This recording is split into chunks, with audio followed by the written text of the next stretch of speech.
Hello! Hi! నమస్తే. నేను మీ Saritha. Welcome back to MN cooking and vlogs. ఈరోజు నేను పాలకూరతో ఉల్లికారం ఎలా చేయాలో చూపిస్తాను. టేస్ట్ అయితే చాలా బావుంటదండి. సో, ఎప్పుడు ట్రై చేయకపోతే మాత్రం కంపల్సరీ ట్రై చేయండి ఈ రెసిపీ. అంత బావుంటది. సో, దానికోసం అయితే నా దగ్గర ఒకటే కట్ట ఉంటే అది అంటే చాలా సన్నగా కట్ చేసుకొని అయితే మనం వాష్ చేసుకొని పక్కన పెట్టుకోవాలండి. మీ దగ్గర ఎక్కువ ఉంటే ఎక్కువనే ఏసుకోండి. నా దగ్గర ఒకటే కట్ట ఉంది కదండీ! దానికి తగ్గట్టుగానే నేను ఆనియన్స్ అవి అంటే కారం, ఉప్పు అన్నీ తీసుకుంటున్నాను. మీకు అంటే ఎక్కువ ఉంటే ఇంగ్రీడియెంట్స్ అనేవి కొంచెం పెంచుకోండి. సో, దానికైతే ఒక 2 ఆనియన్స్ తీసుకొని కట్ చేసుకున్నాను. తర్వాత అందులో ఉప్పు, కారం, అలానే కొంచెం జీలకర్ర, వెల్లుల్లి వేసుకొని అయితే మిక్సీ చేసుకోవాలి. మీరు కొంచెం అంటే కారం ఎక్కువ తినే వాళ్ళైతే ఎక్కువ వేసుకోండి.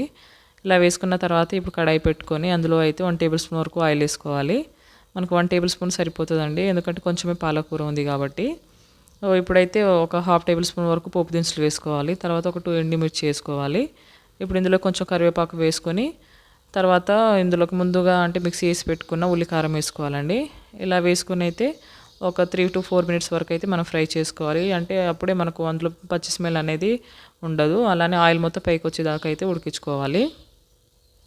ఇలా చేసుకున్న తర్వాత ఇప్పుడు ఇందులోకి అయితే మనం ముందుగా కట్ చేసి పెట్టుకున్న పాలకూర ఉంది కదా, అది వేసుకోవాలి. అది వేసుకొని అయితే ఒకసారి బాగా కలుపుకోవాలండి. అల్లాకొని బాగా కలుపుకోవాలి. మనం సన్నగా కట్ చేసుకుంటే ఏందంటే పాలకూర అనేది అందులో ఉల్లికారంలో మొత్తం కలిసిపోతుందండి. అప్పుడు అలా కలిసిపోయి టేస్ట్ కూడా చాలా బాగుంటుంది. కాబట్టి దానికోసమే సన్నగా తరుక్కోవాలి.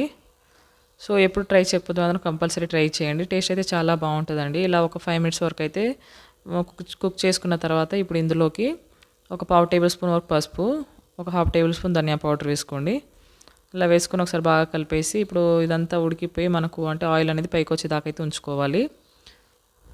పాలకూర అంటే ఇష్టం లేని వాళ్ళకి ఇలా చేసి పెట్టండి. కంపల్సరీ తింటారండి. అంత బావుంటది.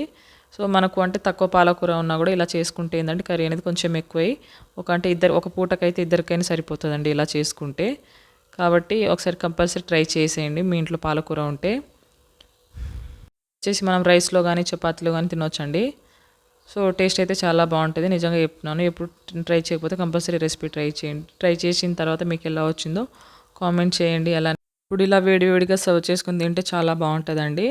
సో, వీడియో నచ్చితే మాత్రం కంపల్సరీ లైక్ చేయండి. అలానే షేర్ చేయండి. మరిన్ని రెసిపీస్ కోసం మాత్రం నా ఛానల్‌ని సబ్స్క్రైబ్ చేసుకోండి. Thanks for watching.